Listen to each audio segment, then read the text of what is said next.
Assalamualaikum warahmatullahi wabarakatuh. Perkenalkan, nama saya Rabiatul Adawiyah dengan NIM S1S123073 dari kelas KCV Fakultas Teknik Informatika.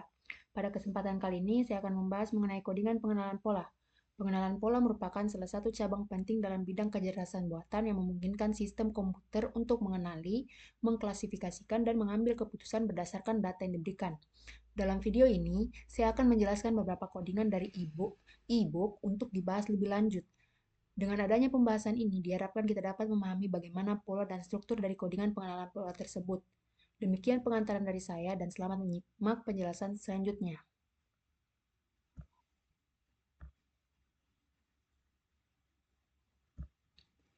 Pada bagian awal kodingan, dilakukan proses import berbagai library yang dibutuhkan untuk pengolahan data.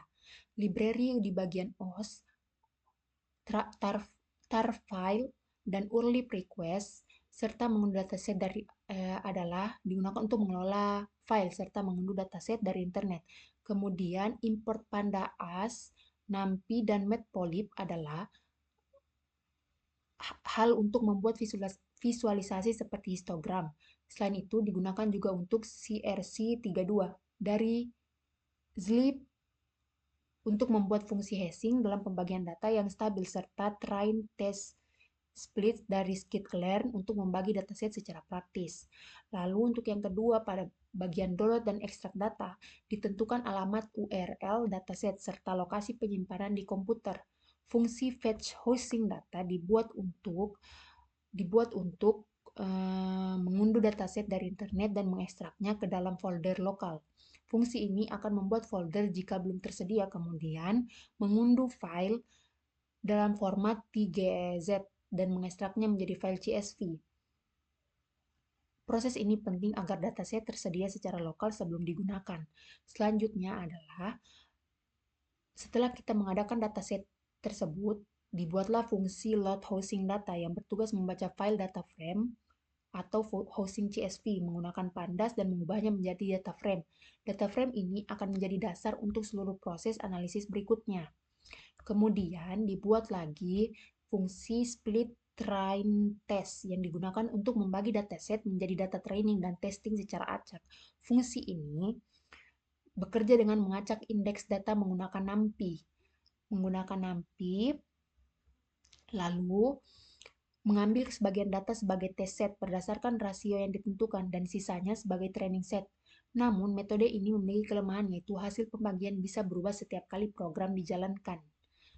Untuk mengatasi hal tersebut, dibuat metode pembagian data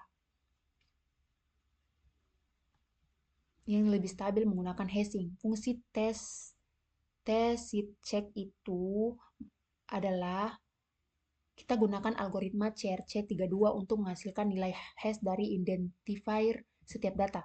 Kemudian fungsi split train test by ID itu gunanya untuk mengetahui hasil hash tersebut untuk menentukan apakah suatu data masuk ke dalam test set atau training set.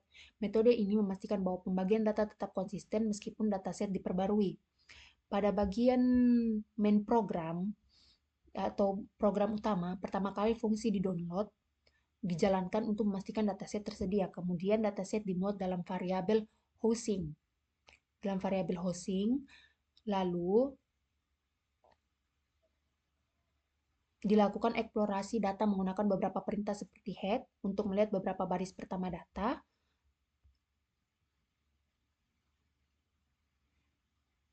info untuk melihat struktur data, dan value const untuk menghitung jumlah kategori pada kolom tertentu, serta describe untuk melihat statistik deskriptif seperti rata-rata, minimum, dan maksimum. Selanjutnya,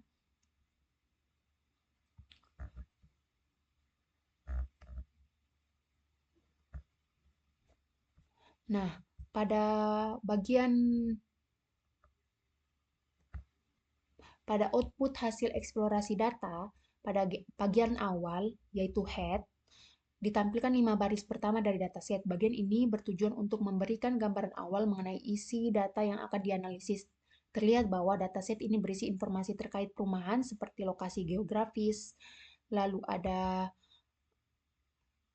Dalam lokasi geografis tersebut berupa longitude dan latitude usia rata-rata rumah, bisa disebut juga dengan housing median age, jumlah total ruangan atau total rooms, jumlah kamar tidur atau total bedrooms, jumlah populasi atau population, lalu ada jumlah rumah tangga atau households, lalu ada pendapatan median, lalu ada pendapatan median rumah. Selain itu, terdapat juga kolom ocean proximity yang menunjukkan kedekatan lokasi rumah dengan laut seperti nearby. Dari 5 baris pertama ini kita bisa melihat bahwa data 5 baris pertama ini kita bisa melihat bahwa data 5 baris pertama bersifat numerik dan kategorikal serta memberikan gambaran awal distribusi nilai pada setiap kolom. Selanjutnya, pada bagian info sendiri ditampilkan ringkasan struktur dataset secara keseluruhan. Dataset ini memiliki total 20.640 data dengan 10 kolom. Hampir semua kolom bertipe data numerik atau float 64, kecuali kolom Ocean Proximity yang ini, yang bertipe objek atau kategorikal. Informasi penting lainnya adalah jumlah data yang tidak kosong atau non-null count. Terlihat bahwa hampir semua kolom memiliki data lengkap sebanyak 20.640. Kecuali kolom total bedrooms yang hanya memiliki 20.443.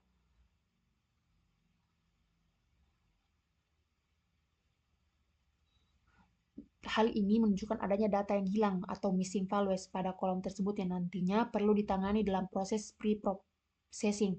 Selain itu, penggunaan memori dataset ini sekitar 1,6 MB yang masih tergolong ringan untuk dianalisis. Selanjutnya,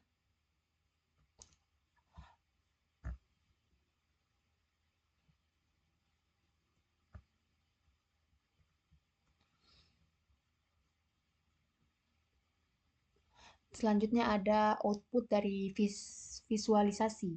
Gambar gambar ini, nah,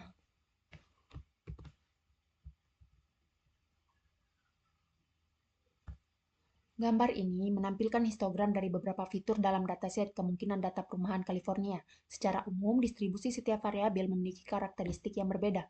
Variabel longitude dan latitude itu menunjukkan penyebaran lokasi geografis yang tidak merata dengan beberapa puncak atau kluster yang menandakan konsentrasi data di wilayah tertentu. Sementara itu, Hodian median age terlihat cukup tersebar, namun terdapat lonjakan di nilai maksimum sekitar 50 yang memungkinkan menunjukkan adanya pembatasan nilai atau capped data. Untuk variabel jumlah seperti total rooms dan total bedrooms, population dan household semuanya menunjukkan distribusi yang miring ke kanan. Yang miring ke kanan atau right squid artinya sebagian besar data berada pada nilai kecil tetapi ada beberapa nilai sangat besar atau outlier. Hal ini umum terjadi pada data berbasis jumlah karena ada area dengan populasi atau fasilitas yang jauh lebih besar dibandingkan dengan yang lain. Variabel median income juga cenderung miring ke kanan dengan mayoritas pendapatan berada di kisaran menengah ke bawah dan hanya sedikit yang sangat tinggi. Terakhir, median house value, yaitu ini menunjukkan distribusi yang cukup lebar namun juga terdapat lonjakan tajam di nilai maksimum sekitar 500.000 yang mengindikasikan adanya pembatasan harga maksimum dalam dataset. Secara keseluruhan, banyak fitur dalam data ini tidak berdistribusi normal dan memiliki squareness serta outlier sehingga kemungkinan memerlukan pre-processing seperti transformasi atau misalnya log sebelum digunakan dalam model machine learning. Selanjutnya itu ada split data random.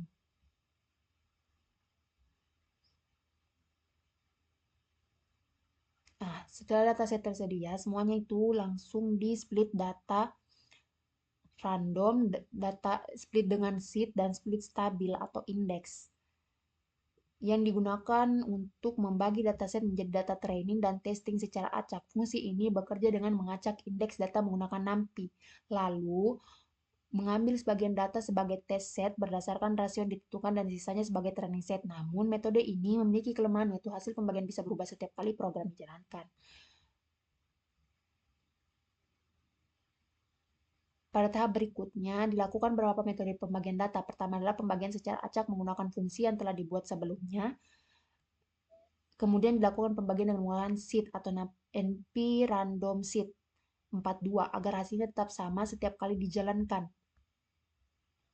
Lalu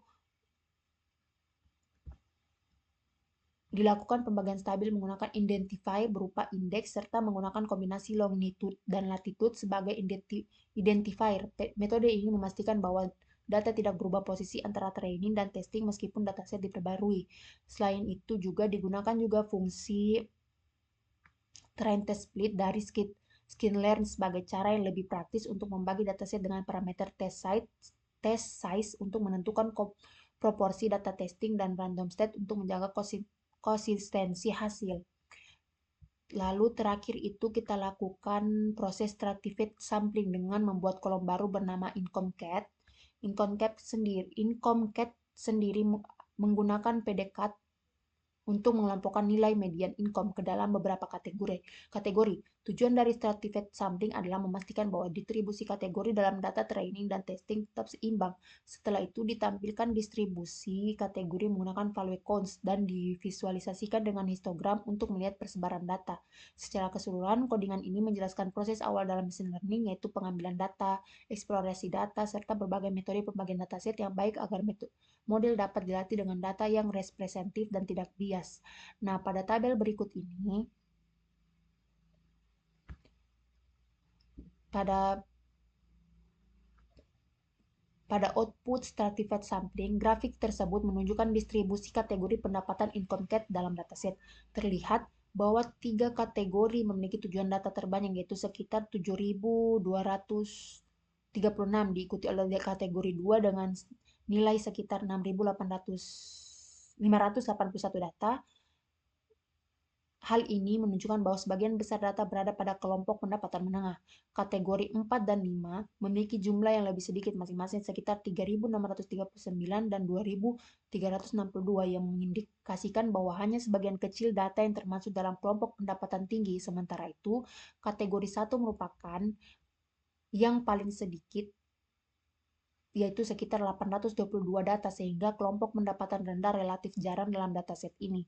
Secara keseluruhan, distribusi ini tidak seimbang atau imbalance karena didominasi oleh kategori menengah, kategori 2 dan 3. Ketidakseimbangan ini penting diperhatikan terutama jika ada data akan digunakan untuk pelatihan model machine learning karena dapat mempengaruhi performa model dalam mengenali kategori dengan jumlah data yang lebih sedikit. Sekian penjelasan dari saya. Billahi taufiq wal hidayah. Wassalamualaikum warahmatullahi wabarakatuh.